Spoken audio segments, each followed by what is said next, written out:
None of us are racist. I'm an EDL member. I'm a Tommy Robinson boy. I'm sick of the corrupt government telling us lies, blacking out. They're doing blackouts on news media. Look what's happening in Paris, France, Germany, Sweden. All things that were reported. Thousands of UK citizens recently gathered at Victoria Station in London, chanting "We want our country back," a slogan that resonated as they moved toward Parliament Square. The protest, led by English actor Lawrence Fox and far-right activist Tommy Robinson, was a reaction to perceived threats from Muslim extremism. The rally, fueled by frustration and fear, highlighted concerns about national security and the effectiveness of current strategies to combat radicalization.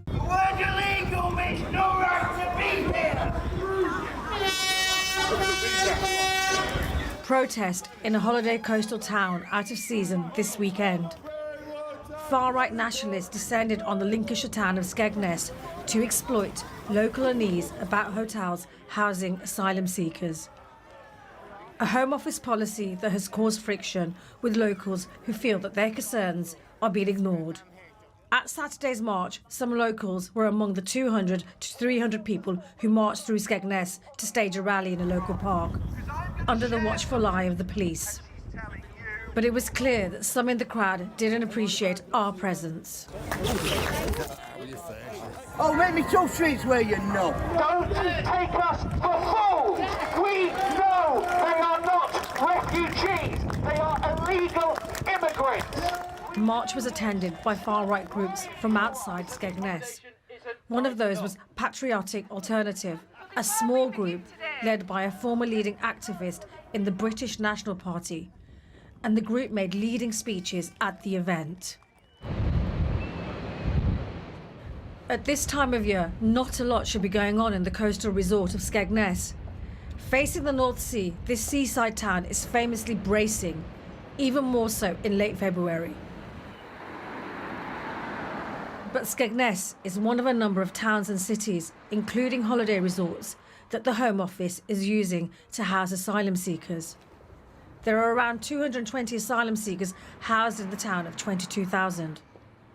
Some locals and businesses are concerned about the effect that the use of this seafront accommodation could have on the local economy and the town's image. Both the threes, 33. It's eyes down at the local social club where the punters are chasing a full house. The demonstrators, carrying banners and chanting slogans, expressed their demand for stronger government actions and community efforts to curb extremist ideologies. The repeated chant, "We want our country back," was not just a reaction to recent incidents, but also a broader statement about the perceived failures of current policies to address these threats adequately. Aware of. We think that we're being put on with the amount of the asylum seekers what we've got. We're not saying we don't want any, but there is a lot. They should be shared out a bit better. And that sounds terrible, doesn't it? I don't mean it to. The issue has been building locally for months. In November, a usually poorly attended council meeting became very rowdy. I'm the Mayor's chaplain, so I turned up to bless the council. And there's usually 15, 20 people in there in the public spaces. Well, there were considerably more than that.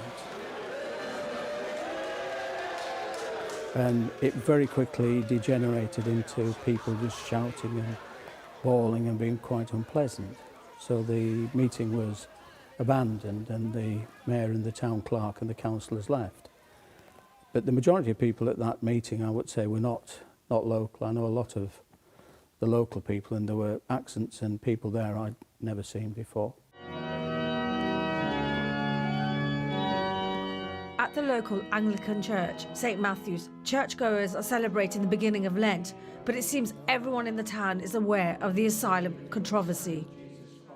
The peace of the Lord be always with you. The rector of Skegness, Richard Holden, has seen the tensions develop over the last few months firsthand. I think if it's going to affect local businesses, I think that's a legitimate concern. So our economy is based on holidaymakers. So if that's damaged, that damages the town. So I think that's a legitimate concern. And what's not legitimate?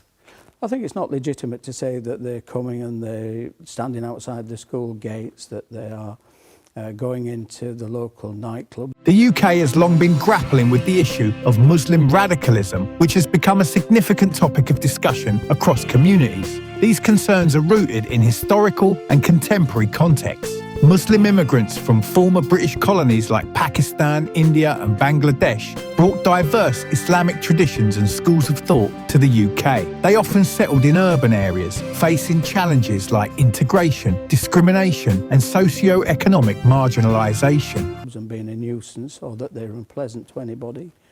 I've never found them unpleasant. You do see them walking around, and they walk around in twos and threes, and I think when people have actually been aggressive to them, I think it's probably sensible to walk around in twos and threes. The asylum seekers we spoke to did not want to speak on camera. One told us the police visited them at the hotels to brief them ahead of the protest. Businesses in Skegness want a policy rethink. It's the government's problem here. They've made a right mess of it. They shouldn't have done what they've done. I mean, it's costing, the amount of money it's costing per day is ridiculous. When you've got a cost of living crisis, but we're spending all this money on hotels for asylum seekers. When you've got all these old MOD sites which are standing empty. I mean, you know, it's just crazy. Just beggars belief. And who's benefiting from all of this? There are companies and individuals from London and Birmingham. Nobody can find out exactly who they are. It's all clothed in secrecy, etc. So they're the ones that are making the money. They've suddenly come in, bought up these hotels and done this deal with the government or Serco or whoever it happens to be. And they're getting ridiculous amounts of money. And we know what will happen. As soon as the government decides to move them away, these guys will suddenly disappear and we'll never see them again. And then these hotels will be left to rack and ruin. The local MP has spoken out against outsiders marching through Skegness and inflaming the issue. I share a lot of the concerns that local people have in Skegness and around the country about the use of hotels for people seeking asylum. It doesn't seem to me that it is the right place for people seeking asylum, and it doesn't seem like it's the right place, the right thing to be doing with hotels themselves either.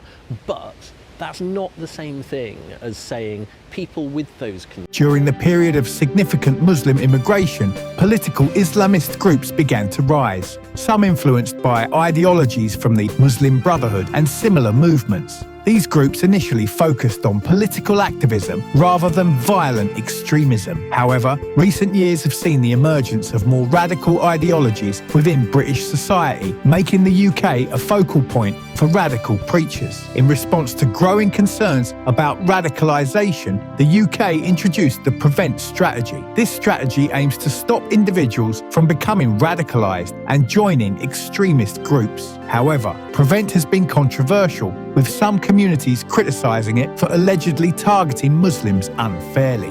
Despite these criticisms, many Muslim communities and organisations have actively worked to counter extremism through education, community engagement and cooperation with law enforcement. This small village in England is divided as dozens of asylum seekers have been moved into a local hotel. It's turning us into racist people, which I don't want to be racist, but it's making me dislike these people. These poor people that have gone through hell need somewhere to go to. Some villagers have been holding protests. One turned violent, and a local man was charged after a police officer was injured. Save Kedworth! What do you think the village needs saving from?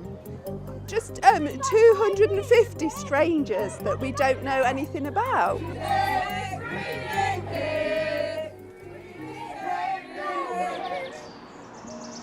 Kedworth is a sleepy village. Most people know each other. It's a very small community.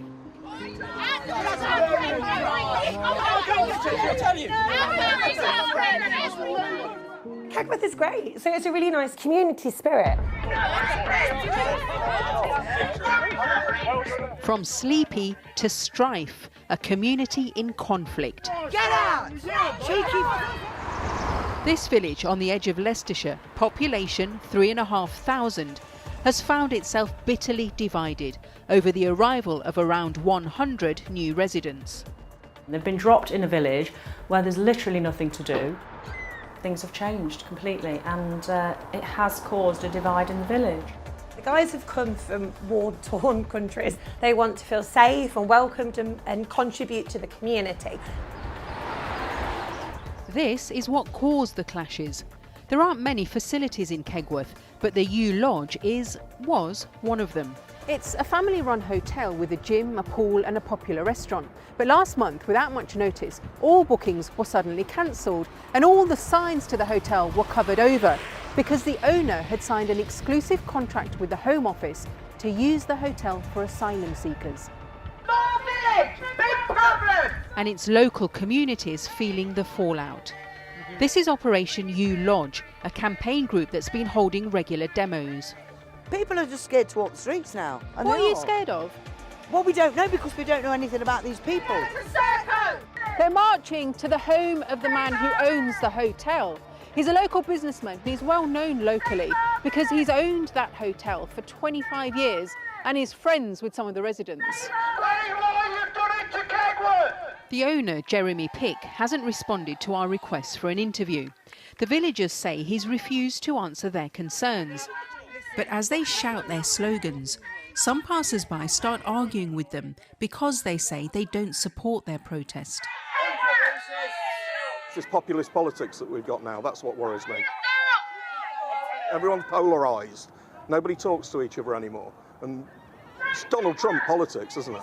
Fear and frustration over extremist threats have sometimes fueled anti-Muslim sentiment and Islamophobia, leading to social tensions. The rise of the English Defence League, EDL, and other far-right groups highlights these issues. The EDL, for example, was formed in response to what its members perceive as the growing influence of Islam in the UK and has been involved in numerous protests and rallies. The recent rally in June, drawing thousands of UK citizens to Victoria Station and then to Parliament Square, was a manifestation of these long-standing fears and frustrations. Lawrence Fox and Tommy Robinson led the rally, which was marked by chants of "We want our country back" and calls for stronger governmental actions and community initiatives to curb the influence of extremist ideologies. Why they're chanting "Save our children"? I don't know why they're chanting that. Save them from what? In Kegworth, one of those waiting for his claim to be heard is Hassan, who told me he escaped the war in Syria. He asks us not to show his face because his family are still living under the regime. And every day, bombs, every day, we were seeing our friend dead, our relative dead.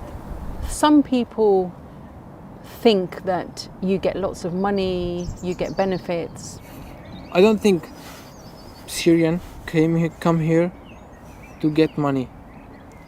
We left the war. We don't think in this way. He gets emotional as he tells me he didn't want to fight for the government or for the opposition groups. We escaped from our country because I don't want to kill anyone, so I left my country.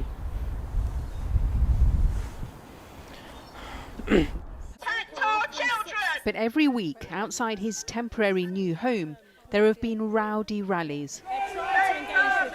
Yeah. They say, save our village. I don't know. Save our village from what? From the human? I just want to tell you that I am human. The protests have caused deep divisions. On social media, rumours are rife. I had my phone stolen, but it was before they actually came to the village, but it was all over the social media that it was them and it wasn't them. It's just like everything with Facebook, it snowballs.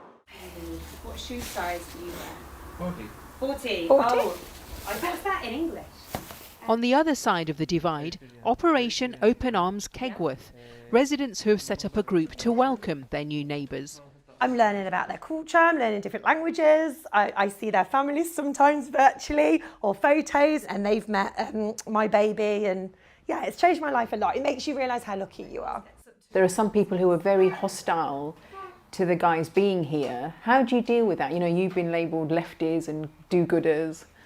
I think people are entitled to have different views, and some people can think that they shouldn't be in our village, but still that they're people who need help, whether they should be in our village or whether they think the government should have housed them somewhere else isn't really relevant.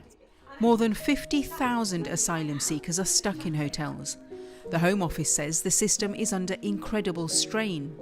and that they'll work with local authorities to ensure the arrangements are safe for local people and for the hotel residents. But they admit there's no deadline to end their use. And so, villagers in Kegworth and their new arrivals have no idea how long they'll be staying.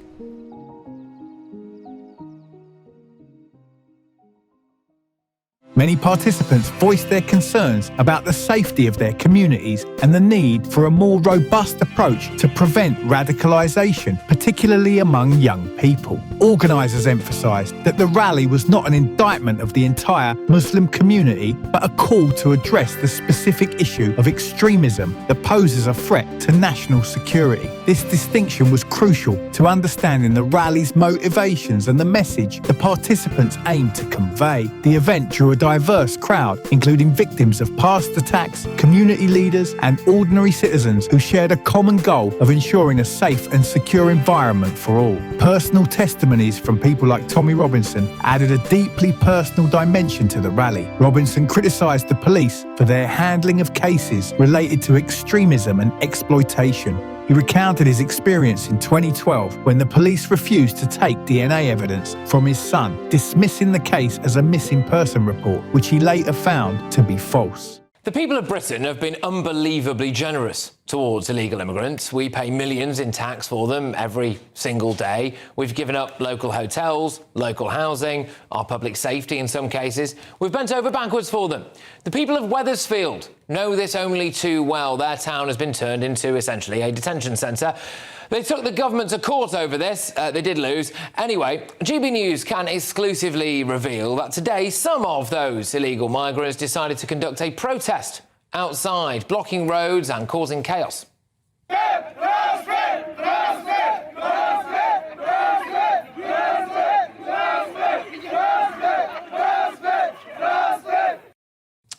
The police were called and they tried to deal with it. Maybe she should